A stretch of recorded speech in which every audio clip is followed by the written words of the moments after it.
የሚሰርባችሁን ሰው አትስደቡ። የሚሰርባችሁን ሰው ዝም ብትሉት ስድብ ወደ ራሱ ይመለሳል። የሚንቃችሁን ሰው አትናቁት፣ ንቀቱ ወደ ራሱ ይመለሳል። ስራና አገልግሎት ያከናውናል። ይህ ታላቅ ሰው አባታችን አባ ሕርያቆስ ሞኖክሴ ነው፣ ክህነትም አለው።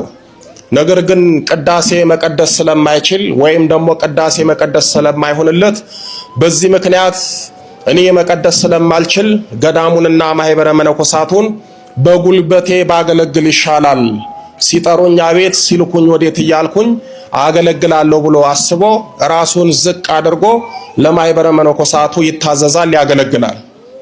ታዲያ አባታችን አባ ሕርያቆስ በዚህ በጉልበት ሥራ ገዳሙንና ማህበረ መነኮሳቱን በሚያገለግልበት ሰዓት በሚታዘዝበት ሰዓት ከትሕትናው ብዛት የተነሳ ዕውቀት ከማጣቱም ብዛት የተነሳ ማህበረ መነኮሳቱ ይተቹታል፣ ይሰድቡታል፣ ይነፍቁታል። አባ ሕርያቆስ በገዳም በሚኖርበት ሰዓት ስድብ የዕለት ስራው ነበረ፣ መስማት ዘለፋን መስማት የዕለት ስራው ነበረ። እንጨት የሚፈልጥላቸው ውሃ የሚቀዳላቸው መነኮሳት አገልግሎቱን እያገኙ ይንቁታል፣ ይሰድቡታል። አንተ መቀደስ የማትችል ክህነትን ብቻ ያስክ የማትረባ መነኩሴ እያሉ ይሰድቡታል፣ ይዘልፉታል፣ ያንቋሽሹታል። በጣም የሚደንቀው ነገር አባ ሕርያቆስ መነኮሳቱ ሲሰድቡት እነሱ እንደሰደቡኝ ልስደባቸው አይልም ነበረ። እነሱ እንደዘለፉኝ ልዝለፋቸው አይልም ነበረ። እነሱ እንደነቀፉኝ ልንቀፋቸው አይልም ነበረ። ይልቁንም እመቤታችን ድንግል ማርያም ስድቡን እንድታርቅለት ዕውቀት እንድትገልጽለት ወደ እመቤታችን ይጮህና ይለምን ነበረ።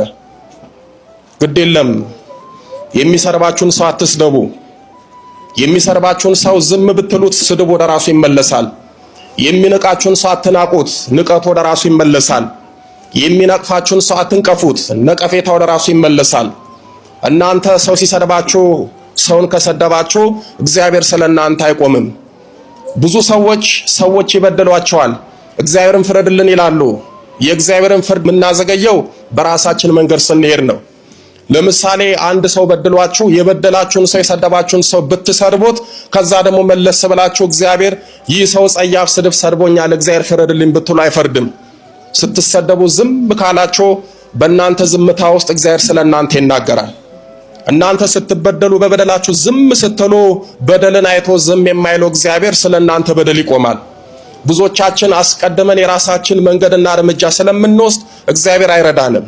አባ ሕርያቆስ ሲሰደብ ዝም ነው ያለው፣ ሲነቀፍ ዝም ነው ያለው፣ ሲያጥላሉት ዝም ነው ያለው። ያንን ሁሉ አገልግሎት እየሰጠ ይሰርቡታል፣ ይነቅፉታል፣ ግን ዝም ብሎ ወደ እመቤታችን ይጮህ ነበረ። እመቤቴ ሆይ ስድቤን አርቂልኝ፣ ዕውቀት ግለጭልኝ፣ እንደ ማህበረ መነኮሳቱ አድርጊኝ እያለ ይለምን ነበረ። ታዲያ የአባ ሕርያቆስን ትሕትናውን ትዕግስቱን የተመለከቱ መነኮሳቶች እጅግ በጣም ተናደዱበት። ከዛ ምክር መከሩ። የመከሩበት ምክር ምንድነው? ይህንን ሰው ለምንድነው ማናዋርደው? ለምንድነው ማናሰድበው? በሀገረ ስብከቱ ሊቀ ጳጳስ ለምንድነው ማናስገዝተው ብለው አንድ ሴራ ሴሩ ይላል። ያ ሴራ ደግሞ የተሰረው እመቤታችን ድንግል ማርያም በተወለደችበት በትላንት በግንቦት 1 ቀን ነው። ማህበረ መነኮሳቱ ተሰበሰቡና ዛሬ ግንቦት 1 ቀን ድንግል ማርያም የተወለደችበት ቀን ነው፣ ስለዚህ ቀድስና ስጋውንና ደሙን አቀብለን ብለው አዘዙት። ከዛ በኋላ እንደማይሆንለት ነገራቸው። እባካችሁ እኔ መቀደስ አልችልም፣ ለዛሬ ለፉኝ፣ ተዘጋጅቼ እመጣለሁ አለ። የለም አንሰማህም፣ ሁላችንም ስጋው ደሙን መቀበል እንፈልጋለን አሉ። በጣም የሚገርማችሁ ከአባ ሕርያቆስ እጅ ስጋው ደሙን ለመቀበል የፈለጉት ጸጋ መለኮት ለማግኘት ዘላለማዊ ሕይወት ለማግኘት ሳይሆን ለሴራ ነው፣ ለክፋት ነው፣ ለተንኮል ነው ስጋው ደሙን ሊቀበሉ ያሰቡት። እሱን ለማሳጣት እንጂ ስለ ክርስቶስ ፍቅር አልነበረም ስጋውን ደሙን የሚቀበሉት። በኋላ አስገደዱት። መጨረሻ ምን አሉት? ዛሬ ቀድሰ የማታቀብለን ከሆነ ለጳጳሱ እንነግራለን፣ ጳጳሱ ደግሞ ይጠራሃል፣ ያዋርድሃል፣ ክህነትንም ይዝብሃል፣ ስለዚህ ትዋረዳለህ አሉት። የጨነቀው ሰው ወደ ማን ነው የሚጮኸው? እመቤታችን የሚወድ ሰው ሲጨንቀው ወደ ማን ይጮሃል? ወደ እመቤታችን ይጮሃል። እመቤታችንን የሚወድ ሰው ሲጎልበት ወደ ማን ይለምናል? እንደ ዶኪማስ ወደ እመቤታችን ይለምናል።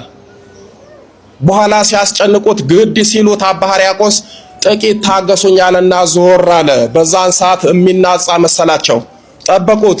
እሱ ግን ዞር አለና እመቤቴ ሆይ እነዚህ ማህበረ መነኮሳቶች ያሴሩብኝን ነገር አይተሻል፣ እባክሽ ድረሽልኝ፣ ልጅሽን የምትረጂበት ጊዜና ሰዓቱ አሁን ነው ብሎ እመቤታችን ላይ ያለቀሰ። ግዴለም እኛም እመቤታችንን ድንግሎ የምትፈውሽኝ ሰዓት ጊዜና ሰዓቱ አሁን ነው ብለን እንለምናት። የምትፈችኝ የምታስተካክልኝ ጊዜና ሰዓቱ አሁን ነው ብለን እመቤታችንን እንለምናት። ከልባችን እንደ አባ ሕርያቆስ ከለመናት ትሰማናለች።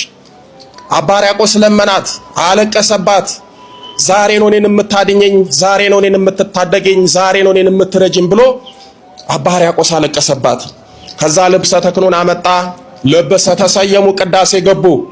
ቅዳሴው እየተቀደሰ ፍሬ ቅዳሴ ላይ መሃሉ ላይ ሲደርሱ እሱ መቀደስ የሚችለው አንድ ቅዳሴ ብቻ ነው። እሱንም በመከራ የሚቀድሰው የሐዋርያትን ቅዳሴ ነው። እነሱ ክፎች ስለነበሩ አስቡት እንግዲህ ቤተ መቅደስ ገብተው ስጋው ደሙ ለመቀበል ተንኮል አስበው ገብተው ያሴራሉ። እሱ የሐዋርያትን ቅዳሴ ሊቀድስ ሲል ከሊቃውንት አንዱን አመጡና ይሄንን ቀድስ አሉት። ኬት ያምጣው? ጨነቀው። መንበሩ ላይ እጁን ዘረጋ። እመቤቴ ሆይ መነኮሳቱ ያሴሩትን ነገር አይተሻል። አሁን አንቺ እኔን የምትረጅበት አሁን ጊዜና ሰዓት ነው፣ አገልጋይሽን ተመልከችኝ ብሎ አባ ሕርያቆስ ለመናት። በዛን ሰዓት እመቤታችን ወላዲተ አምላክ ብርሃን ለብሳ ብርሃን ተጎናጽፋ መጣች። በፊት ለፊትም በብርሃን ሰሌዳ ላይ ቅዳሴ ማርያምን ገለጸችለት። ያ ቅዳሴ ማርያም አብረውት ለነበሩት ለሴረኞቹ ለመነኮሳቱ አልታያቸውም፣ አልተገለጸላቸውም። ለአባ ሕርያቆስ ግን ተገለጸለት፣ በልቦናውም ሰረጸለት፣ ተቀረጸለት።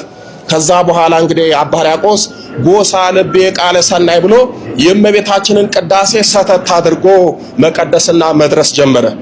በዚህን ሰዓት ማህበረ መነኮሳቱ እንደዚህ አይነት ቅዳሴ ከዚህ በፊት ሰምተውም ስለማያውቁ እጅግ በጣም ተደነቁ። እንዳይናገሩት ቅዳሴው እጅግ በጣም ልብን ይመስጣል፣ ቃሉም ደግሞ ልዩ ነው። ስለዚህ ይህ ሰው የሚቀድሰው ቅዳሴ ምንድነው? እስኪ እስከመጨረሻው እንከታተለው ነው ብለው አባ ሕርያቆስን ቆመው ያዩታል። አባ ሕርያቆስ ቅዳሴ ማርያምን ቀደሰ፣ ስጋና ደሙን አቀበለ። በዛን ሰዓት በመጨረሻ ሰዓት ቡራኬ ሲሰጣቸው እቱ በሰላም ሲባል እጁን ሲባርክ ከመሬት አንድ ስንዝር ከክንድ ከፍ ብሎ በብርሃን ሰረገላ ላይ ቆሞ ቀኝ እጁ በብርሃን ተጥለቅልቆ በዛ ሲባርክ አዩት። በእውነትም ለካ ይሄ ቅዳሴ እውነተኛ የሰማይ ቅዳሴ ነው፣ በእውነት ይህ ሰው ለካ ጻድቅ ነው ብለው አባ ሕርያቆስን ይቅርታ ጠየቁት። ቡራኬውንም አገኙት። እሱም ይቅር አላቸው። ምን አላቸው አልኳችሁ?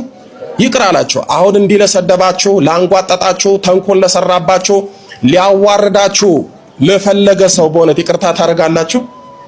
እግዚአብሔርን ፍረድልን ነው አይደል የምንለው? ጻድቁ የዋህ ስለነበ አባ ሕርያቆስ ይቅር አላቸው፣ ተወላቸው።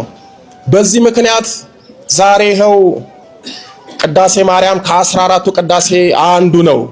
የእመቤታችን ቀን የሚቀደሰው እጅግ በጣም ደስ የሚለው በሚስጥር የተሞላው ቅዳሴ ማርያም አባ ሕርያቆስ የደረሰው በእንደዚህ በፈተና በመከራ ሰዓት ነው። ቅዳሴ ማርያሙን የደረሰው ትላንትና ግንቦት 1 ቀን ነው። ቅዳሴ ማርያምንም ለመጀመሪያ ጊዜ የቀደሰው በድንግል ማርያም ልደት ቀን ነውና አባታችን አባ ሕርያቆስ እንግዲህ ቤተክርስቲያናችን በቅዳሴ ማርያም ታስታውሰዋለች፣ ታስበዋለች።